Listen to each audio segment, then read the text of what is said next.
Dans cette portion biblique, on va parler de reconnaissance. La reconnaissance, c'est certain, c'est un élément très important dans la vie du chrétien, dans l'ensemble de notre vie chrétienne, mais c'est également très important dans nos finances. Et la reconnaissance peut avoir plusieurs visages et plusieurs facettes ou implications, tout dépendant de notre situation financière. En Deutéronome 8, les versets 9 et 10, on peut lire « Lorsque tu mangeras et te rassasieras, tu béniras l'Éternel ton Dieu pour le bon pays qu'il t'a donné. Garde-toi d'oublier l'Éternel. » En fait, ça peut être très facile lorsqu'on est dans l'abondance ou dans la prospérité d'en venir un peu à oublier Dieu ou de penser que c'est juste par nos propres forces et par l'ouvrage de nos mains qu'on a acquis tout ce qu'on a. Mais le Seigneur est en train de dire non, non, non. Quand tu vas être dans l'abondance, oublie pas que c'est moi qui t'a conduit là. Oublie pas que c'est ma bénédiction qui t'a amené là. Oublie pas que toute bonne chose vient de moi. En fait, le fait de garder un cœur reconnaissant peut être un excellent outil pour nous préserver des pièges de l'orgueil et de l'amour de l'argent. Pourquoi? Parce que ça remet toujours nos yeux sur celui qui est réellement notre source. En d'autres mots, la reconnaissance nous permet d'expérimenter la prospérité financière tout en gardant un cœur droit et intègre. Mais la reconnaissance est de mise tout autant lorsqu'on est dans l'abondance que lorsqu'on est dans une situation financière plus précaire.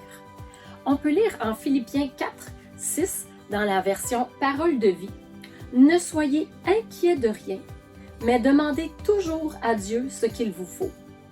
Et quand vous priez, faites vos demandes avec un cœur reconnaissant. » Ça peut être facile lorsqu'on est dans une situation de manque, d'être plus dans la complainte, même dans nos prières. « Oh Seigneur, pourquoi? Moi, garde-lui une grosse maison. Moi, je suis pognée dans un appartement miteux.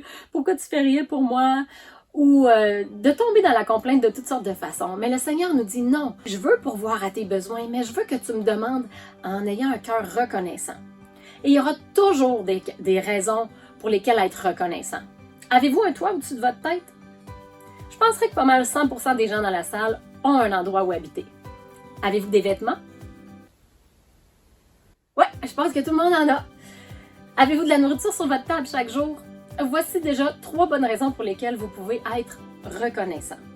Un jour, Bill Johnson a dit quelque chose que je n'ai jamais oublié.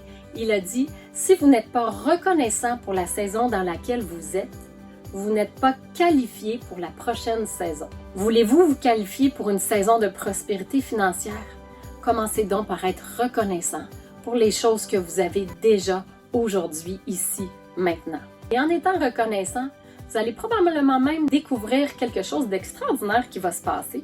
C'est que la reconnaissance garde notre cœur dans la joie. Est-ce que vous voulez être dans la joie et dans la paix, même dans les situations plus difficiles? Cultivez la reconnaissance et vous allez voir que votre joie va augmenter.